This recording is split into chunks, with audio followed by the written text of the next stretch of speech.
So hi, this is Prabhat Ranjan और आज के स्टूडेंट रिव्यू कर रहे होंगे triple IT Una, Indian institute of information technology Una की। तो ट्रिपल आईटी ऊना हमारे ऊना हिमाचल प्रदेश में स्थित एक पब्लिक प्राइवेट पार्टनरशिप मोड वाला इंस्टीट्यूट है जिसकी स्थापना 2014 में हुई थी। बात कर ले एनआईआरएफ रैंकिंग की तो अभी कोई भी एनआईआरएफ रैंकिंग प्राप्त नहीं है क्योंकि काफी नया इंस्टीट्यूट है।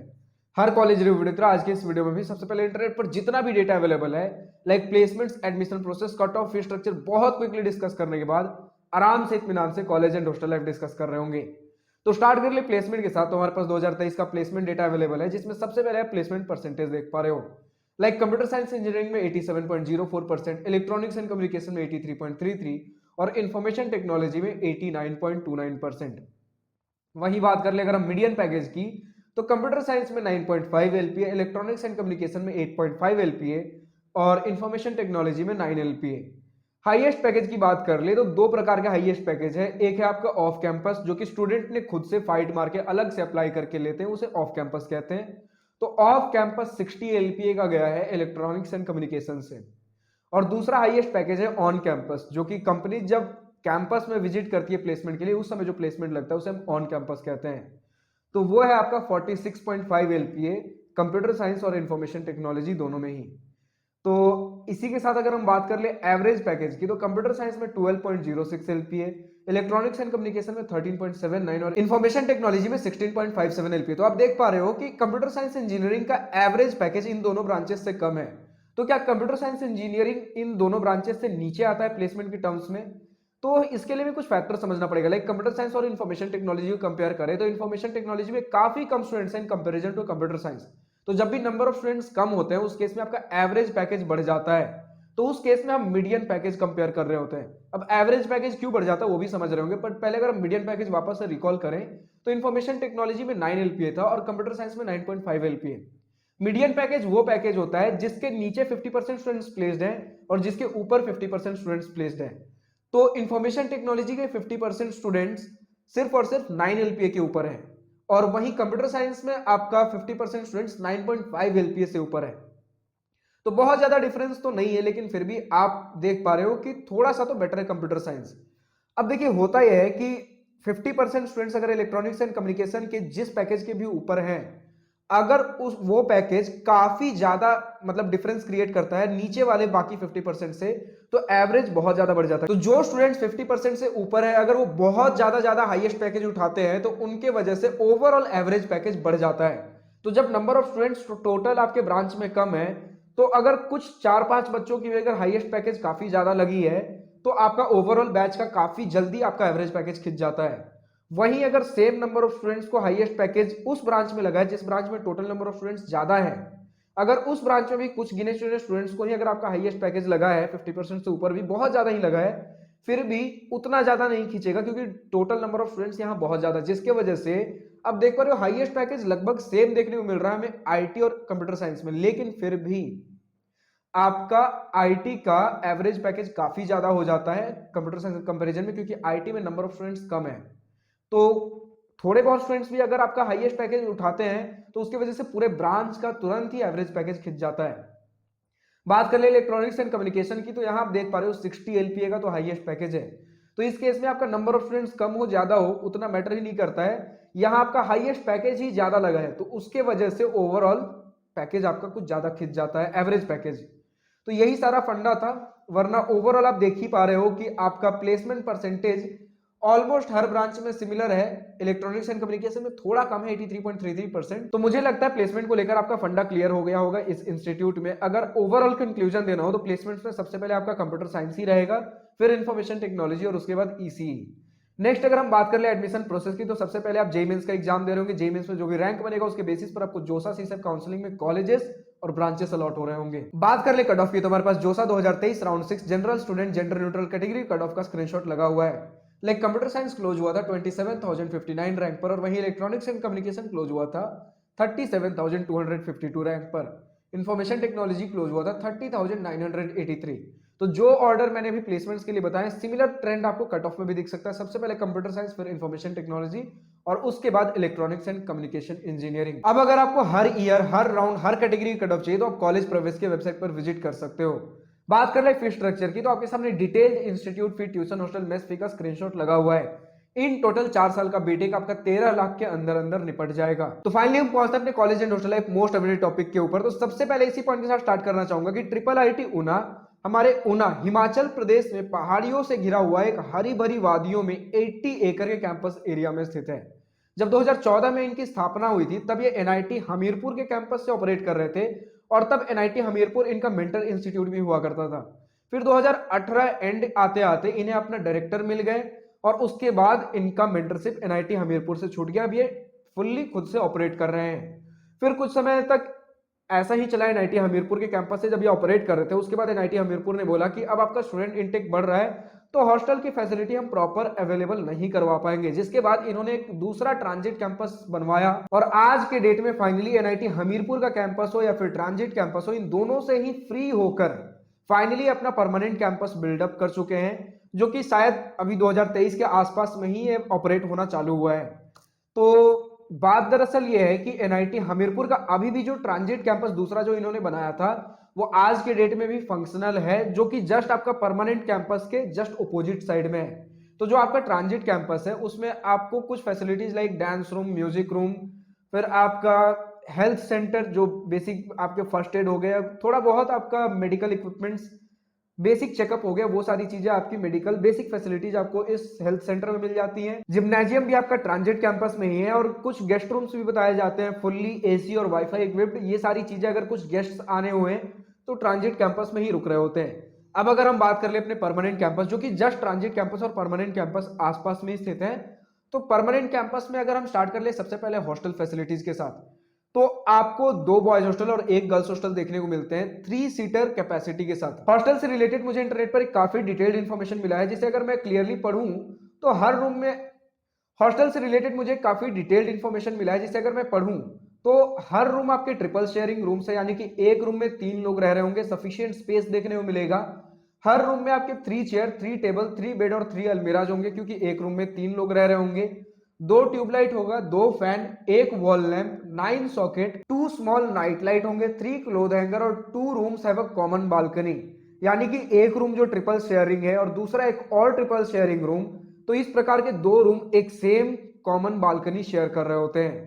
तो ये आपका ओवरऑल हॉस्टल का इंफ्रास्ट्रक्चर हो गया। वापस से मैंने बता दिया कि 2 बॉयज हॉस्टल और 1 गर्ल्स हॉस्टल है और जो मेस है आपका वो 2 वेजिटेरियन में से और 1 नॉनवेज में से होती है, यानी कि वेज और नॉनवेज मेस सेपरेट है। लेकिन मोस्ट ऑफ द मेस की तरह आपका नॉनवेज मेस का क्वालिटी काफी सुपीरियर बताया जाता है इन कंपैरिजन टू आपका वेजिटेरियन मेस।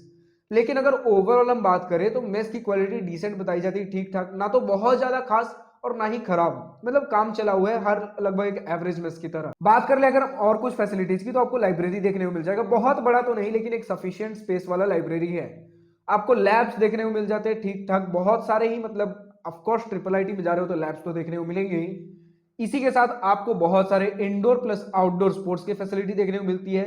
आउटडोर में चाहे वो आपका क्रिकेट ग्राउंड हो, फुटबॉल ग्राउंड सेपरेट है, फिर इसके बाद basketball court, volleyball, table tennis, indoor sports में भी जो सारी चीजें सोच लीजिए सब कुछ देखने को मिलने वाला है। चाहे वो बैडमिंटन हो, टेबल टेनिस, सारी चीजें ऑलमोस्ट हर मेजर स्पोर्ट्स अवेलेबल हैं।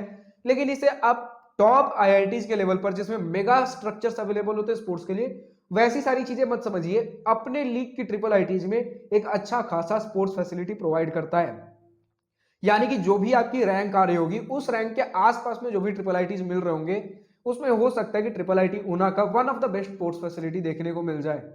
इसी के साथ अगर हम बात कर ले आपके कुछ क्लब्स किस प्रकार के हैं, तो 3-4 प्रकार के क्लब्स बताए गए हैं। आपका कोडिंग क्लब, लिटरेचर क्लब और कुछ एक इवेंट्स वाला क्लब बताया गया है, यानी कि बेसिक जो भी आपके कल्चरल क्लब्स हो रहे थे वो सारी चीजें भी होंगी। टेक्निकल क्लब्स में भी आपका कोडिंग क्लब अवेलेबल ही है। ट्रिपल आईटी है तो कोडिंग कल्चर भी अच्छा खासा बताया गया। और अगर इसी के साथ हम बात कर ले अपने कुछ एनुअल फेस्ट की, तो आपका technical fest, cultural fest, sports में तीनों ही इंडिपेंडेंटली हो रहे होते हैं। और एक छोटा सा फैक्टर आपको कंसिडर करना चाहिए कि जितने भी हमारे ट्रिपल आईटीज हो गए, आईआईटी एनआईटी हो गए, मोस्ट ऑफ देम जिनके पास भी अपना परमानेंट कैंपस है वो यूजुअली सिटी से काफी दूर लोकेटेड होते हैं, यानी कि आउटस्कर्ट्स पे होते हैं। तो सिमिलर कुछ लोकेशन हमें ट्रिपल आईटी ऊना का भी देखने को मिला है, जिसमें अगर नियरेस्ट बस स्टैंड की भी बात कर ले तो 10 किलोमीटर दूर है। लेकिन 80 to 90% सामान जो भी आपके बेसिक रोजमर्रा की चीजें हैं वो आपको आसपास के मार्केट में भी देखने को मिल जाएंगी। बट फिर भी अगर आपको बस स्टैंड जाना हो तो वो 10 किलोमीटर दूर पड़ेगा, जहां से आप ट्रिपल आईटी ऊना के मेन सिटी से कनेक्ट हो सकते हो। अगर हम रेलवे स्टेशन की बात कर ले तो 10.5 किलोमीटर दूर ऊना हिमाचल रेलवे स्टेशन देखने को मिल जाएगा। 130 किलोमीटर दूर चंडीगढ़ इंटरनेशनल एयरपोर्ट है और 60.5 किलोमीटर दूर आदमपुर एयरपोर्ट जालंधर अवेलेबल है। अच्छा, कई लोग बोलते हैं कि भैया हिमाचल प्रदेश में है तो क्या ठंडी कुछ ज्यादा पड़ रही होगी? तो नहीं, कुछ खास ठंडी नहीं है, क्योंकि काफी कुछ पंजाब के पास वाले रीजन में हमारा ऊना पड़ रहा होता है, जिसकी वजह से पंजाब में जिस प्रकार की ठंडी पड़ रही होती है वैसा क्लाइमेट देखने को मिलेगा। हिमाचल प्रदेश वाला वो एक्सट्रीम ठंडी नहीं देखने को मिल रही होगी। अब जैसा कि मैंने बता दिया कि विलेज साइड, थोड़े से ऑफ साइड लोकेशन में हमारा कॉलेज पड़ जाता है, जिसके वजह से आपको नाइट का कर्फ्यू टाइम हॉस्टल्स का 9 से 9:30 बजे बताया गया, यानी कि हॉस्टल से आप 9 साढ़े 9 बजे के बाद बाहर नहीं जा सकते।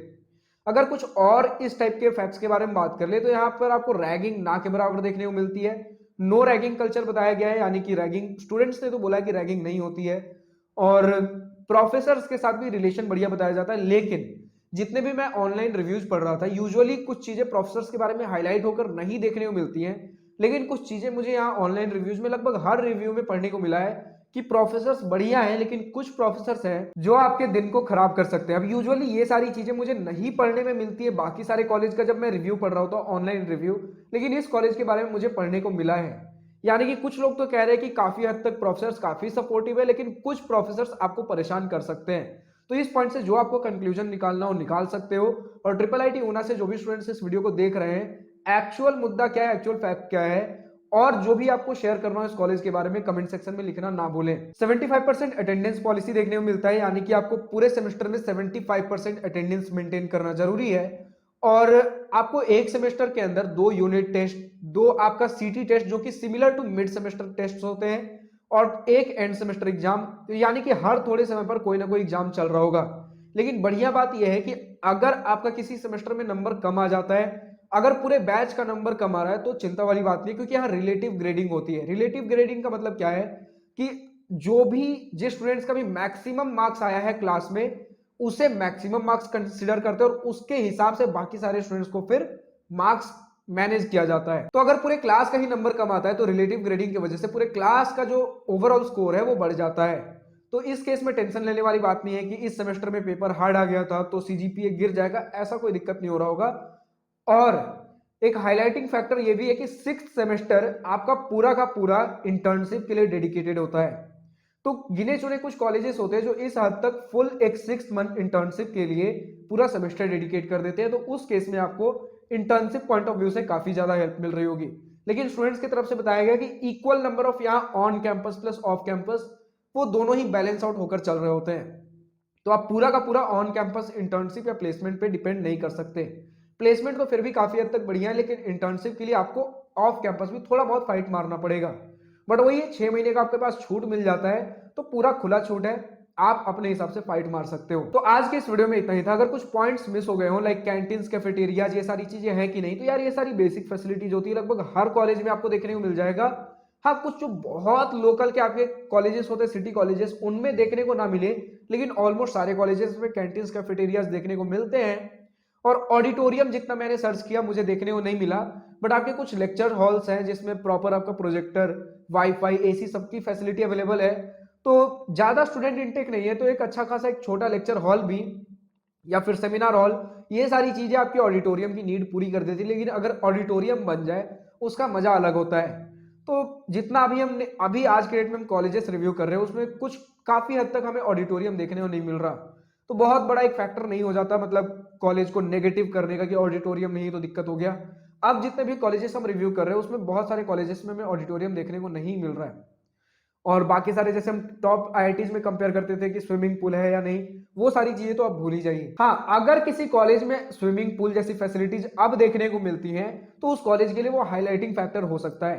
तो आज के इस वीडियो में इतना ही था। अब अगर आप किसी और कॉलेज से इस वीडियो को देख रहे हो, अगर आपके कॉलेज का अभी तक रिव्यू वीडियो नहीं बना है, तो डिस्क्रिप्शन में आपको एक गूगल फॉर्म देखने को मिल जाएगा, उसमें आप फिलअप करिए। आपके कॉलेज से रिलेटेड हर छोटी सी बड़ी बातें मैंने पूछ रखी हैं, जिसके वजह से मुझे तुरंत के तुरंत आपके कॉलेज का लेटेस्ट और एक्यूरेट डेटा आपके थ्रू मिल जाता है। तो आपके कॉलेज का रिव्यू मैं फर्स्ट प्रायोरिटी या फिर जल्द से जल्द बनाने की कोशिश करूंगा। तो मुझे भी जरूरत है आपके हेल्प एंड सपोर्ट की। अगर आप अपने कॉलेज का रिव्यू डिटेल देने के लिए तैयार हो तो डिस्क्रिप्शन में आपको गूगल फॉर्म मिल जाएगा, जिसमें छोटी सी बड़ी बातें आपको कॉलेज को लेकर पूछी गई है, उसे फिल आउट करिए और उस इंफॉर्मेशन के बेसिस पर रिव्यू वीडियो बन जाएगा। और कुछ थोड़ी बहुत मैं अपने end से भी रिसर्च करूंगा ऑफ कोर्स। आज के इस वीडियो में इतना ही। अगर वीडियो पसंद आई हो तो लाइक शेयर पर दिल खोल कर करिएगा, और अगर कुछ दिल की बातें, कुछ मनी बातें लिखकर बतानी हो या पूछनी हो तो कमेंट सेक्शन आप ही के लिए तो है। Thank you for watching this video. Good bye, wish you all the best for future, enjoy journey.